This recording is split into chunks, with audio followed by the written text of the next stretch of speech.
G'day guys, welcome back to SuperCoach with DR and welcome to the round 21 stock market video. Hope that you're going well. I'll tell you what, we're doing things a little bit differently again this week. It's all about one bloke, and that bloke is obviously Paddy Cripps. Has been rubbed out for 2 weeks, which means that his SuperCoach season is now officially over. At the time of recording, and this is on a Wednesday night, I'm not sure if Carlton are going to appeal the decision again, but at this stage, he will be missing, and if you've got a trade, he is an absolute must trade out. I'll be sorting the players this week by price, so going highest price to lowest price. I'll also take a look at some of the guys we can even select in our defensive line, those blokes with defensive midfield DPP. I'll only touch on a few of them, not going to go into great detail because I think that most of the blokes that you'll want to bring in are in the midfield. So I'll take a look at the blokes that are over 553k, which is Patrick Cripps' price, and also take a look at a few of the blokes that are under that price. And then we'll also finish off with some of the forward DPPs in case you want to trade in someone with a little bit of DPP magic to help you maybe swing a few things around here and there. So that's pretty much it for now, guys. I will leave it there. Let's start off with some of the defenders that you may look to bring in for this man, Paddy Cripps. There's 4 blokes we'll take a quick look at here. The man up the top, Jack Sinclair, he has been awesome this year, but I do think a tag is imminent in round 23. I'll be pretty shocked if Ryan Clark isn't wearing him like a glove. Should score fine this week, but it's the week after that does worry me. Gus Brayshaw, I really like this pick, playing a midfield role, 122, 123, and 113 in his last 3. A nice matchup this week, and he should be a pretty safe selection. I don't think you can go too wrong with bringing in a Brayshaw. I don't think that he's going to win you a game, but certainly won't lose you one. So at the price, 543, I think that he does present some pretty nice value, and he can score pretty well for you as well.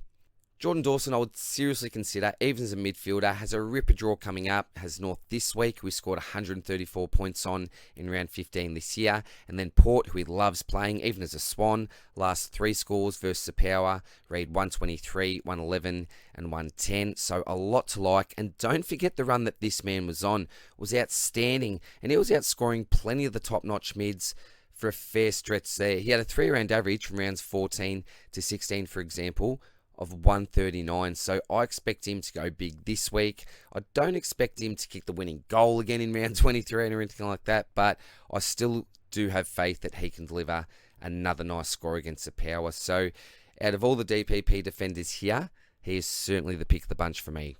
And on request, we have Lachie Whitfield, been all over the shop score-wise and is an injury risk. Did score 125 last week though, but before that he delivered a 96, 46 and an 88.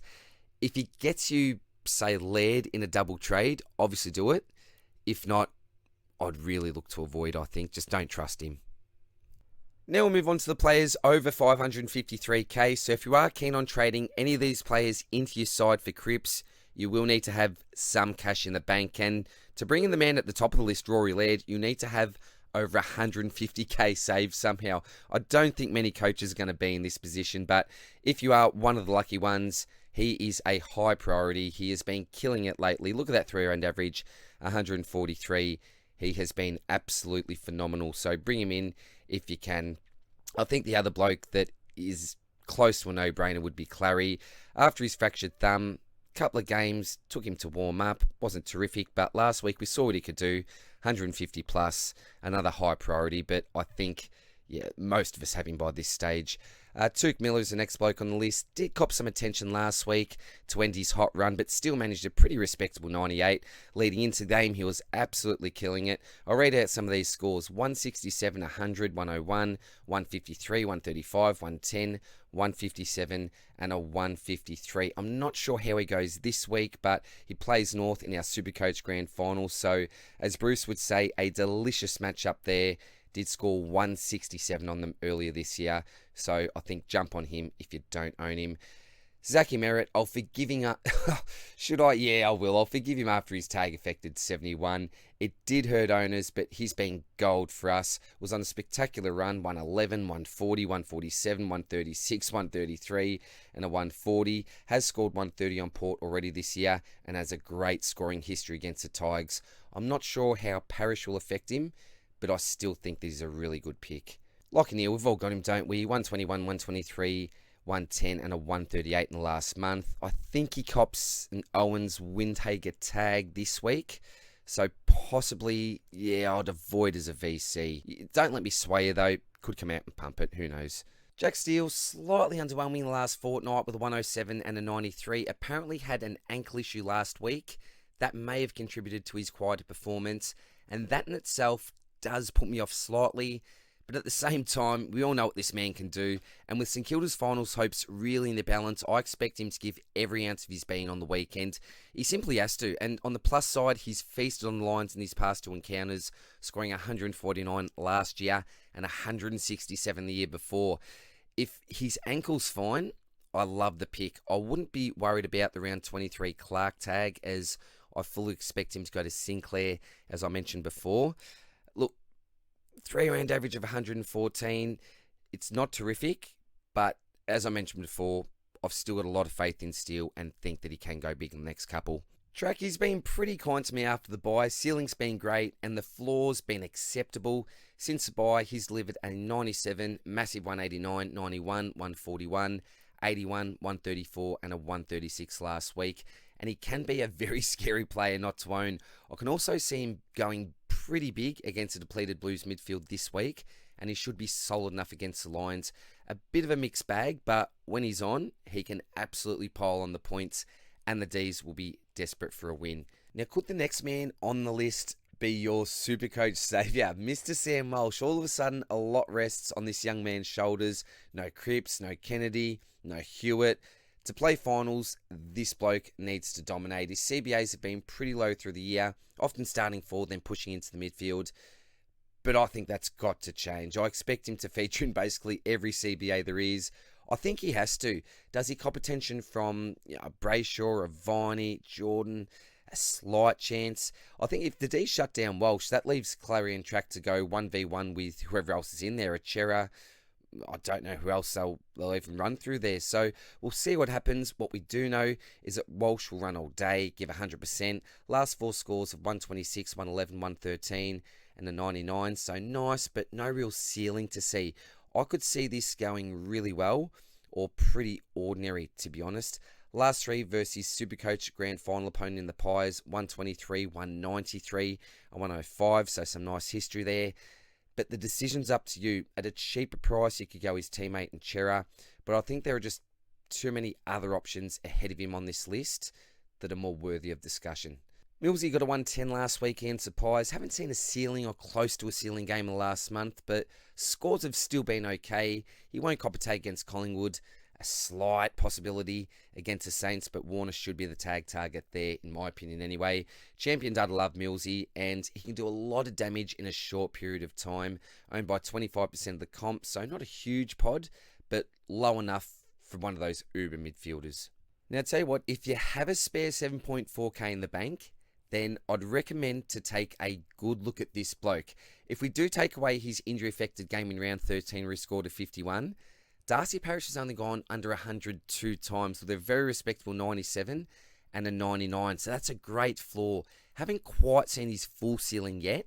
Three high scores being a 133, 139 and a 142. But if we go back to last year, for example, he pumped out a 152, 162, 166, all the way up to a 190. He played well against his upcoming opponents earlier on the year. In round 11, smashed out that 142, 39 touches against Port. And in round 10, scored a 128 against the Tigers, picking up a lazy 43 touches. So some nice history there and a decent fixture for midfielders. The downside is obviously the durability risk. Missed 6 games this year dealing with a calf issue.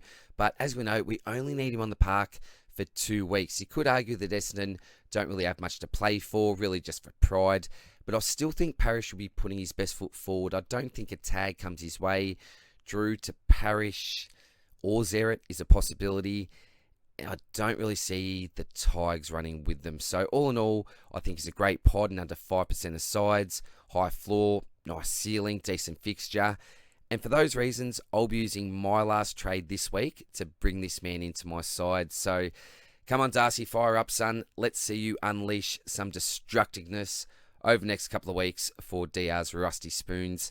Clugger only in 2% of teams. I absolutely love him, but he's been a little bit inconsistent this year. You know, 2 150 plus scores and a 68 and a 78 as his floor scores. Playing a lot more on the inside this year, which is nice, but I think that he can really break out next year. If he keeps up that midfield time, if he fixes up a couple of things, which I'll go into in my end of season Lions review, I think he could be a terrific pick. But a no for now, better options to select, I think, at the price. And Andy Brayshaw, certainly in Brownlow contention, but lately it seems like we either get a 90 odd or a 130 plus. Scores from rounds 13 to 21, 135, 87, 134, 132, 96, 79, 138, and a 93. But if you look at that, his last 4 tons have been 132 plus. Coming up against West Coast this week, who he certainly has history with, but hopefully he should score well. And then I'm slightly worried about an Ash or Perryman SuperCoach Grand Final tag. That puts me off the pick a little bit, but it's not guaranteed to eventuate. So yeah, I think he's a terrific player, does have the ability to score well, as we've seen with those 130s lately. But yeah, against the Giants, I think it's a little bit dicey. Now we'll take a quick look at 4 players in the unders. We've got LDU. Apart from a hiccup in round 20 against Essendon, this fella has been on fire since round 12. 109, 138, 88, 124, 149, 110, 104, and a 119 against Sydney last week. Average around 30 touches during that time, and he's leading the way in the Kangaroos midfield. He's a huge pod and is currently in only 0.8% of sides. That's under 1%, and that's a total of 1,438 teams to be exact at time of recording. So I think Adelaide will be a decent matchup for him given his body size, and Gold Coast a decent but not the hardest matchup at the same time. So if you want to stray away from the pack, then I think that you can go for it. On the other hand, if you want to go absolutely with the pack, and I'd be surprised if you don't own him already, but Jack Macrae is 544,700, pretty poor 3-round average, only 93. Not something that we expect from Jack Macrae, but it's just been one of those years. Yeah, it's been pretty unfortunate. So yeah, you could go either way there. The next bloke, Chad Warner, I'd tell you what, I will highly consider starting this man next year. Love him as a player. Has had a ripping last 6 weeks, apart from his tag game of 69 against the Giants. His other 5 scores, however, are 155, 108, 148, 110, and a 104. I expect him to go big against the Pies this week, but I'm worried that he cops a bit of a hard tag against St Kilda in our SuperCoach Grand Final. Remember last time he copped attention? It was a sub-70 score. Found it hard to deal with, but I'll tell you what, this bloke can kick a goal. In his last 6, his count is 3, 2, 1, 1, 0, 3. So that's a great string to add to his bow, which already involves a nice contested/uncontested mix. Love his burst and power out of the stoppages. And if not for a potential tag, I would trade him in an absolute heartbeat. But look, if you don't think he'll cop that attention in our grand final, then go for it. Ownership is less than 2%. So a bit of a mini make or break season end of this pick.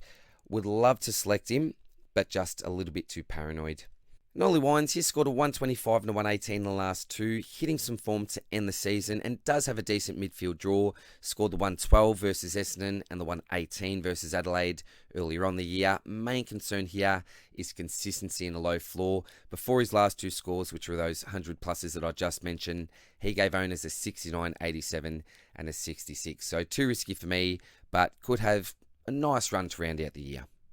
Now we'll move on to the DPP Forwards. We've got the 2 Dogs boys at the top. They've both had wonderful years. Since round 8, Libba's lowest score, 92, and Bont's lowest score, 96. Bont has been a little bit quieter in the last couple of weeks. Does look sore, obviously carrying something, but something that you can absolutely guarantee with Bont and Libba, for that fact, is that they'll give everything they have in order to try to grab an unlikely finals berth. So I'd be really comfortable bringing either of those fellas in. Rosie's been red hot lately. On the weekend, had some sort of a knee issue, spent some time in the change rooms, but he did return to the field to play out the game. That does put me off, but if he's completely over it, I think he's a solid selection. Probably avoid due to that knee issue though. Now, Heaney, he has not gone under 3 figures for 5 weeks. Trading him out mid-season has absolutely killed me. Seems super safe and does have a decent fixture. Lowest score since round 16 is 104 and his highest is 121. So it's not really something we normally say with Isaac Heaney. Sam Berry, the tackle king, he's got a nice upcoming fixture and is the man to go for if you want an ultra pod. Only in 1.5% of teams. 121, 140, 70 and a 99 in his last 4. Little bit risky for mine. But as I said, if you wanted to stray away from the pack, Berry's the man to bring in.